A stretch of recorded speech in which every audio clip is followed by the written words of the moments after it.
Good afternoon, everyone. Wow, you guys are looking so beautiful and nice. How was lunch? Good? Yeah, nice. So, I'm here to talk with my very esteemed panelists who are pioneers in their own rights. And you would have heard Jason and Beres and I talk about all these lovely, flexible structures that we have done, but these are the guys who will tell you how important and timely these financing were and how it helped to propel them not only to weather the storm, but also to grow and expand and to dominate. So I'll start with Alexander Melville, affectionately called Z. So Sygnus and the Chukka Group and our Tropical Battery Diverse, we have been together since, doing business together since inception. We started out with that dual currency bond of about, 30 million US, where we were able to do some great stuff. And then, we look at some other stuff, some acquisition here and there and some financing all over. But tell the audience and those listening, how important it was and timely it was for Sygnus to use these creative alternative structures, especially during the time of COVID, to sort of weather the storm and to also position the group to take advantage of some of the lovely things you have been doing now. Great, yeah. Thanks for having me here too, Greg. And we have a great history together. You're stemming back, I think, from you guys founded within the first year. But specifically too, with COVID, there was traditional banking structures don't love asset-light businesses, and ours is more of a cash flow business. Right. And obviously in COVID, along with every other attraction operator and most people in the tourism hospitality space, revenue went to zero. I mean, I've modeled a bunch of different financial projections in my 30 years of business, but never modeled zero revenue and no tourists coming into the island.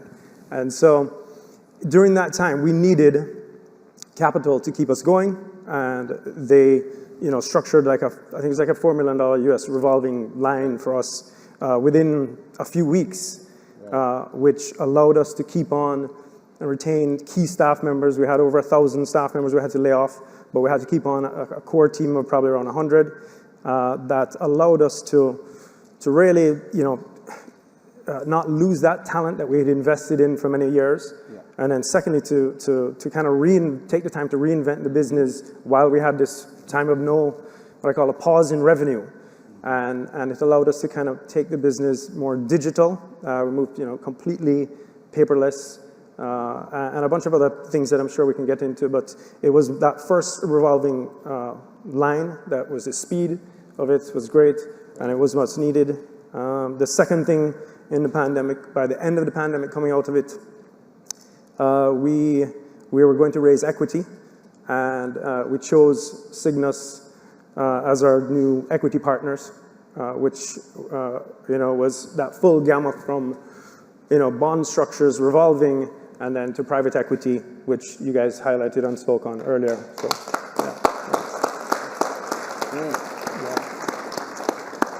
So, So William, I'll just skip you and go over to Yoni. Okay. Yeah, we have to save the best for last, okay? So Yoni, it has been a journey. I remember when we did our first deal, it was a rough time in the market. We have to do various alteration. At one stage, it seemed as if we probably wouldn't raise 5 million, and at the end of it all, it was oversubscribed. We have to turn back money because we're able to adapt and to give the market what they want.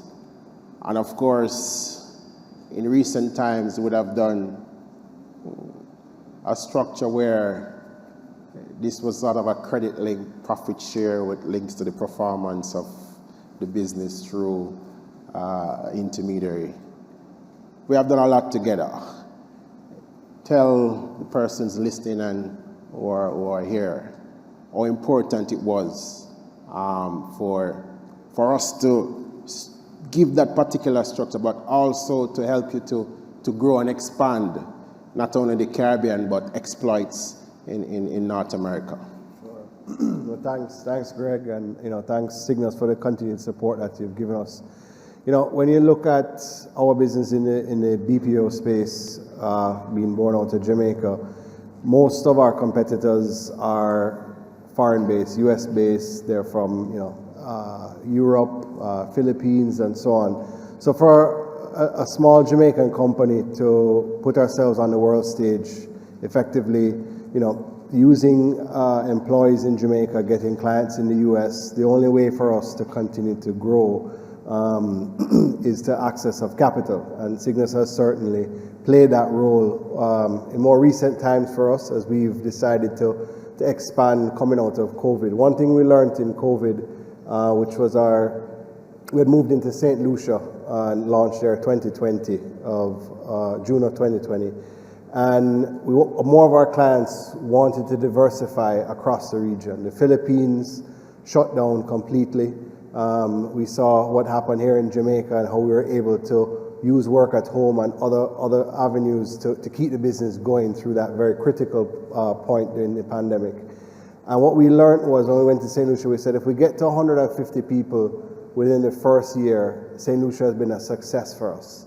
The first 12 months in St. Lucia, we ended up at nearly 700 people, just because a lot of our existing clients were working with companies of similar size to us, or they were working in one country and they wanted to diversify, and St. Lucia gave us that option. So it kind of led me sitting down with our shareholders and directors and said, if we really want to take this business to the next level and be a true competitor with the global players, we need to access the capital.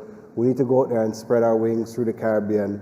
And that started in 2021 when we closed an acquisition of a company in Guyana, which brought us into Guyana and to Honduras. The access that we got through Sygnus and their team, and Greg really led it, as you were saying, has allowed for us to grow into over 7 countries. So as a Jamaican company starting here, we're in St. Lucia, as I said, we're in Guyana, we're in Colombia, we're in Honduras, we're in the US. We're working currently through a partner in Belize, but we're actively looking to launch a site there as well. And as Terry said at the beginning, we've grown from 7 employees to over 7,000 employees in 10 years. We just hit our 10-year mark this year.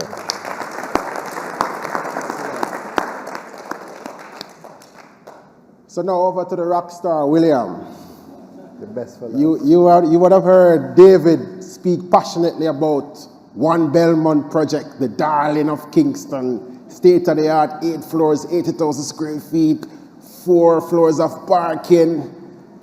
William, this was a land that was in the Tavares-Spencer family for quite some time, and I think it was the dream of your father to do something spectacular, and then Sygnus came along, etc. Talk us through the journey and how did it happen? Thank you very much, Greg. First of all, though, I'd like if you could crop those other guys out on the and send me a life-size version for my living room on that picture of me there. I also would like to get the dressmaker for that red suit that Doc is wearing. I think I could carry that off.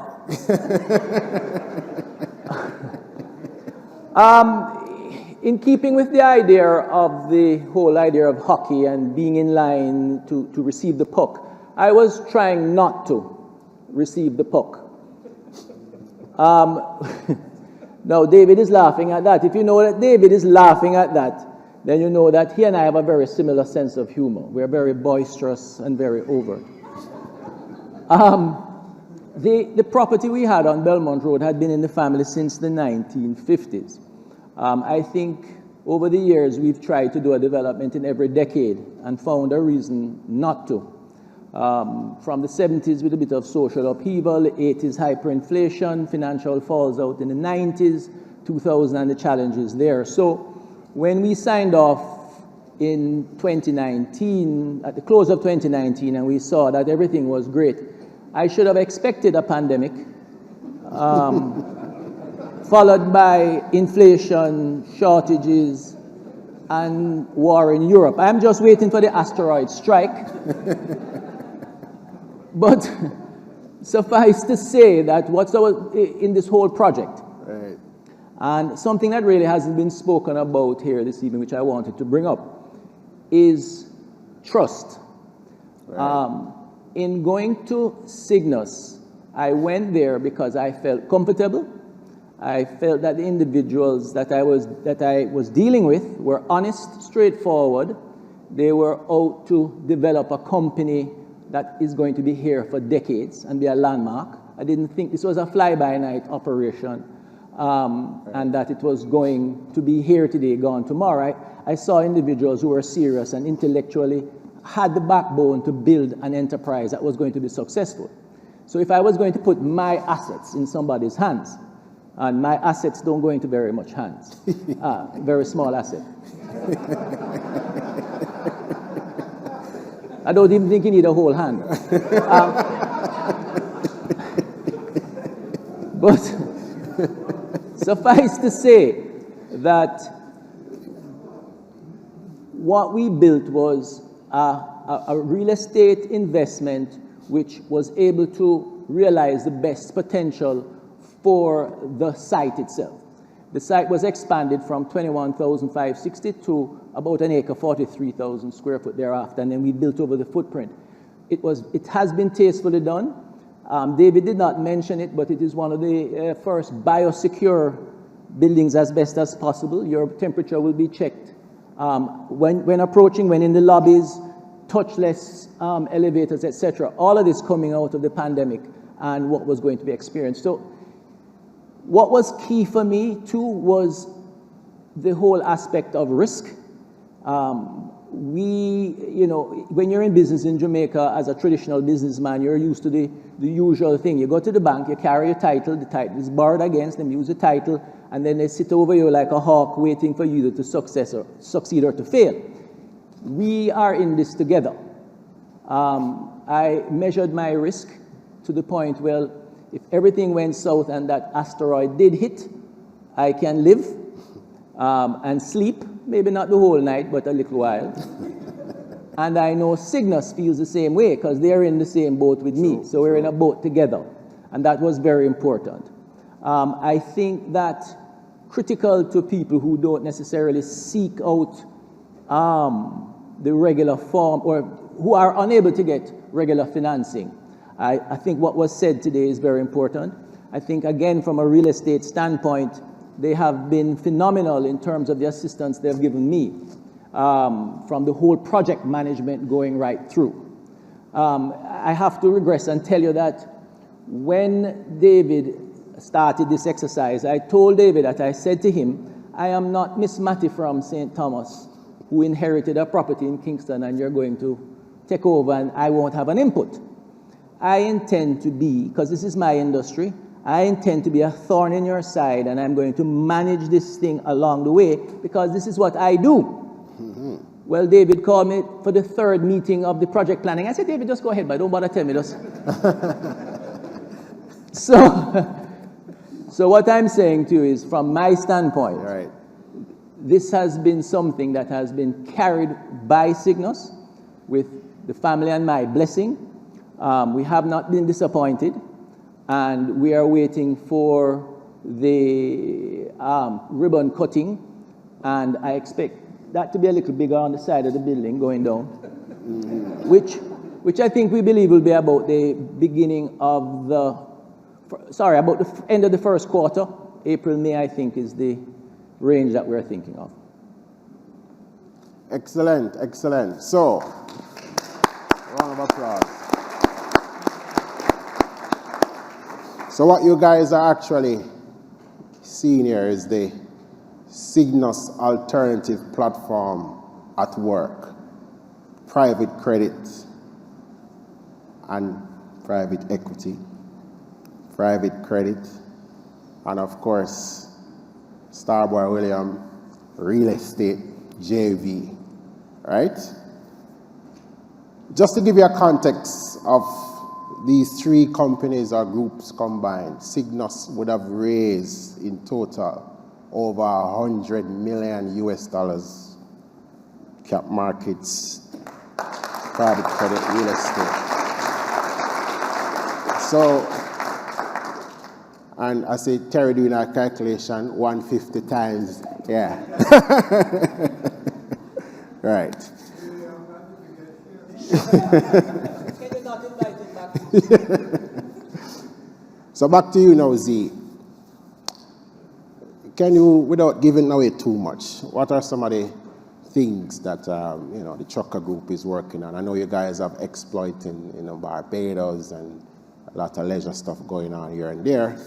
What can you tell us? Yeah, well, don't want to share too much, Right. but certainly, we opened recently in Barbados, Right. and that was it follows a model that we want to Right. continue, which is to try and find the best, the Duns River Falls of each country, and run them for the government or whoever Right. wants them, and it's more of again an asset-light model where we've over 30 years built expertise in a space Right. in taking 700,000 people a year safely through adventure tour attractions, which are inherently risky. Yeah. So, but our expertise, we do that in a safe way generally. And so we instead of buying the land and doing all of that, it's about finding these assets around the Caribbean and doing proposals to the governments and whoever and taking them and running them and manage them and making a profit doing so. So you'll see more of that type of thing, like what we've done in Barbados. I think we also announced in Antigua.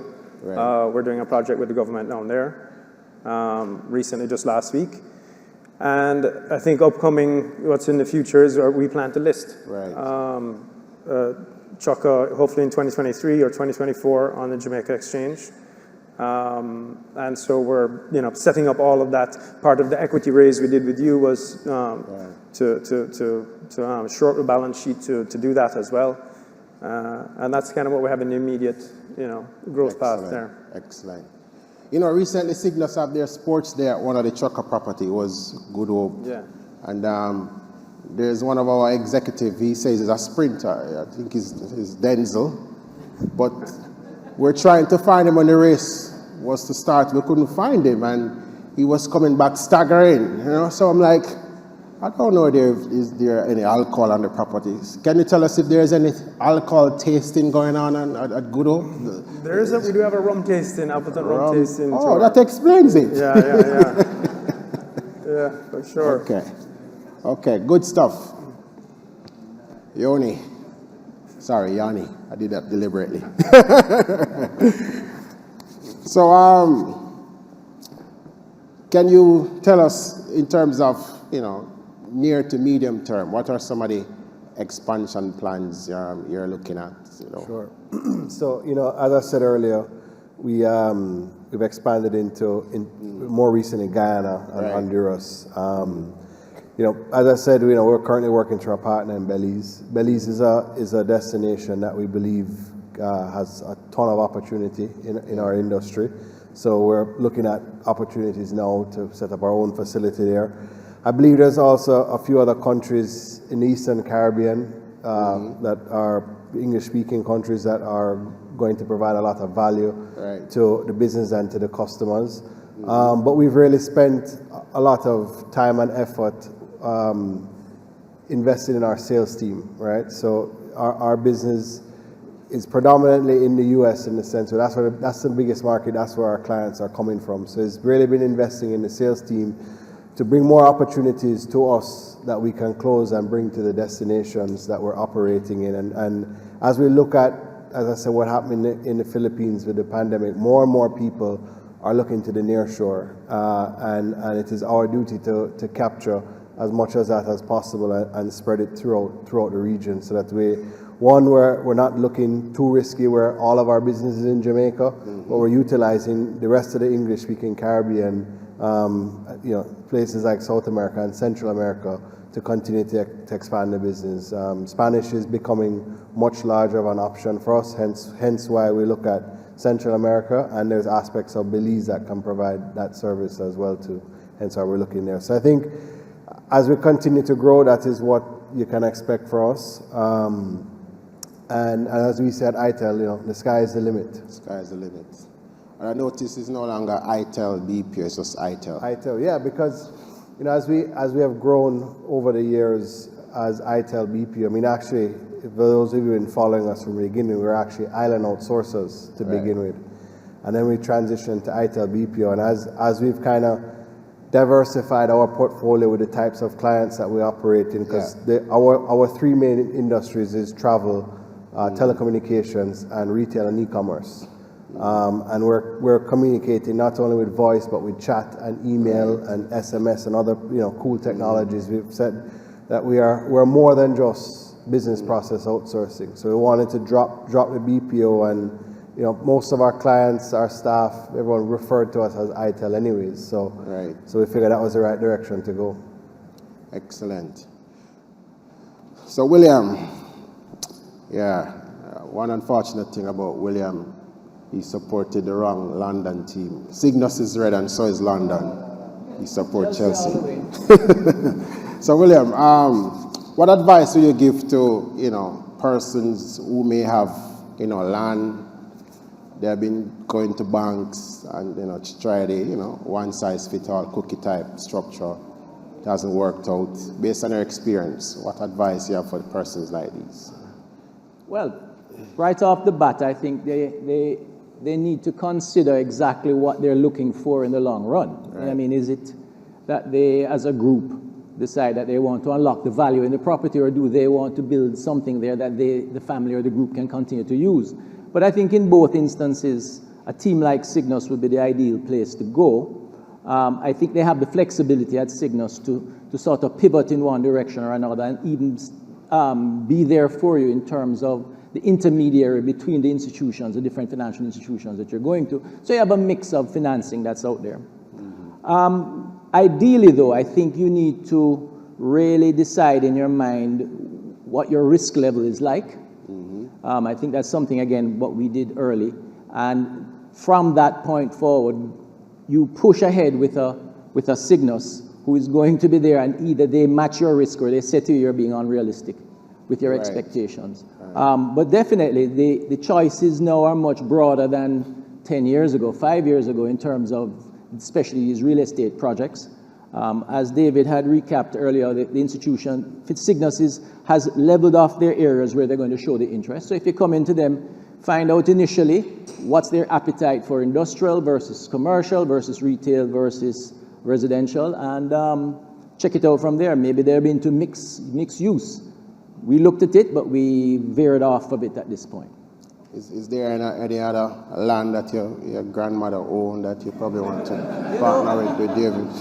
I want to find it, right? But I understand there's some land right in the middle of New Kingston. No, not that I have found, really. But interestingly, what has happened is that I have been working along with a group out of the Dominican Republic for the establishment of a resort. They've bought property here on the seaside and everything. One of the challenges they're finding regionally now, again, is access to finance, which is flexible. Right. And I think foreigners coming in to invest in Jamaica, a question to ask the Sygnus Group is, rather than them doing, how easy it is them doing business, say, in Puerto Rico or the Dominican Republic, people coming in to do investments here, how flexible they're going to be with them to put the financing together. Because this company is actually looking locally and say, well, they would like a mix. Oh, excellent, excellent. So Z, you touch on some expansion, looking at some projects in the Caribbean.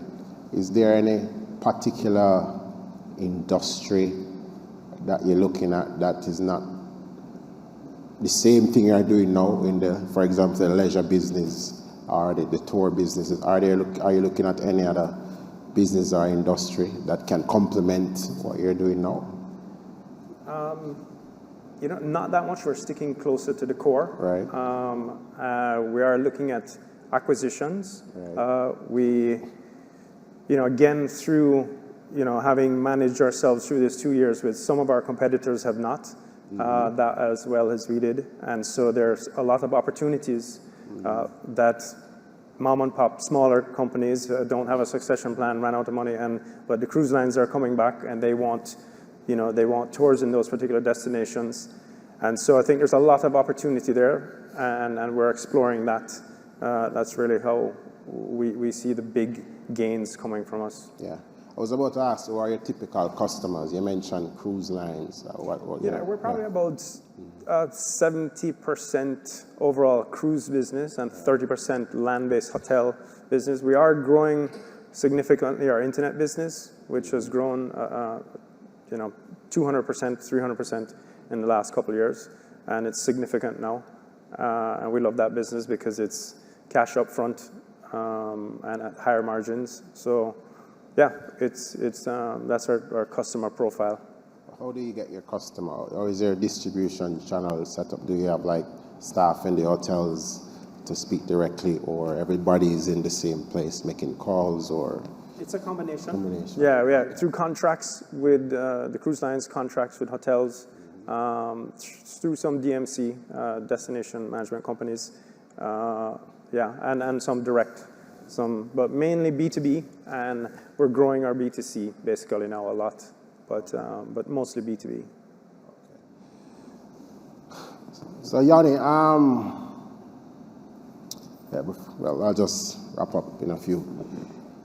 When person talk about BP, I know that you're rebranding away from that. They just think it's just taking calls, my credit card decline, or what does BPO process really involve? You said that you have, customer in the travel industry, American Airlines, and, for the lay person, what exactly is BPO? Who are you talking to on the other side of the phone?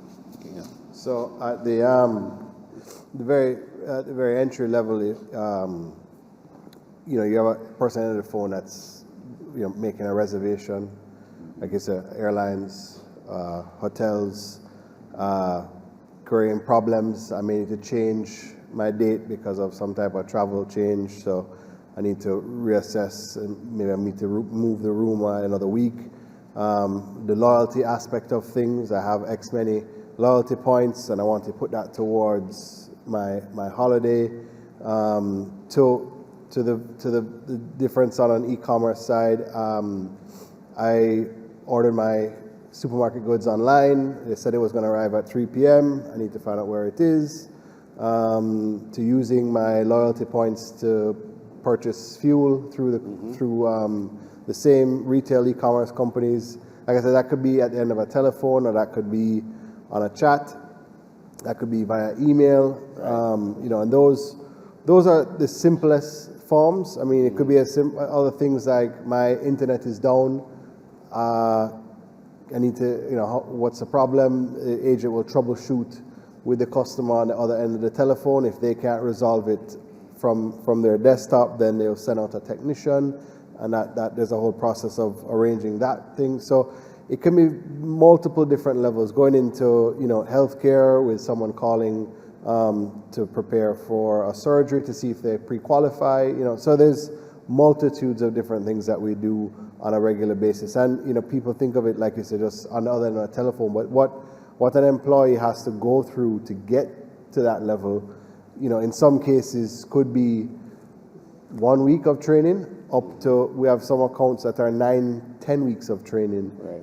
To prepare an agent to support the customer at the end of the telephone. And it's a big deal, right? Because they're giving us the lifeline of their business to support, right? So that comes back to how you recruit people, the platforms that we use to drive individuals that want to come and work for us. How do we find the right person that has the right expertise and experience within that industry to support, to bringing them in, to interviewing them, to making sure they are the right person, running them through the training, and not only when they get to the telephone, but how do we continue to develop them and carry them up the value chain, promote them into supervisors, into managers, and really make a career out of the whole industry. Excellent. So I have a question here. It says, how does the emergence of 5G affect the BPO industry? Well, it doesn't. I would not say that it would affect the industry, right? It most certainly could enhance the industry and make it an opportunity. As we saw in the pandemic, 80% of our workforce went home within the matter of 10 days. While in most developed countries, because you have fiber running to your home, that was very easy. In undeveloped countries like ourselves, it placed it more difficult, right? Because we have, fiber to a point, and then it's, coaxial to the home, and in some cases it's still copper. We had to find out what parts of Jamaica and everywhere else we're operating was sufficient enough, whereas 5G being more of a Wi-Fi product, that will allow for speeds to move a lot faster, so those working at home could actually be any part of Jamaica, as long as the 5G is there and good signal to be able to work from home and provide service. I mean, even today we still have about 25 to 30% of our team members working from home. So any technology that's going to enhance that service, we are supporting. Excellent, excellent. I think we're getting close to the time. So, any final words, Z, what you have to say about, to other businessmen like yourself about the great products and service that Sygnus has to offer? Well, I mean, that's just for lunch alone. I mean, well, obviously, I would say, our experience has been very positive. I remember 20, 30 years ago trying to get loans and not having much options. So, if you're looking for flexibility, creativity, and as William said, a true spirit of like partnership, not that they're just giving you a loan and then standing over you, no, partnering with you to help you execute your growth idea, Sygnus is where you need to go. So excellent.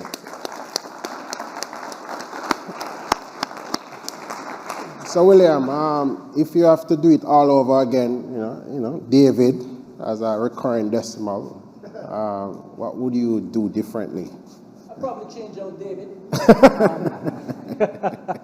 No, I don't think there's anything we would or could do differently. I think it's been done properly. Somebody asked me earlier about these joint ventures. What's the best way to approach it? There a young attorney out there. I have to give him a props, which is Randall Cheeks. He said to me, these investments on a JV basis are won and lost in terms of their feasibility in the negotiation of the JV. Once that's signed and done, that's where you will win or lose. It's in that negotiation phase. After that, it's just a run. The financing goes in place, the building is built. So if you're thinking of a JV, it's the right company, negotiate your contracts hard. I don't know if I was really hard enough. David got frustrated, maybe once, twice a day, but great institution. Okay, thank you, ladies and gentlemen. Thank you, my panelists.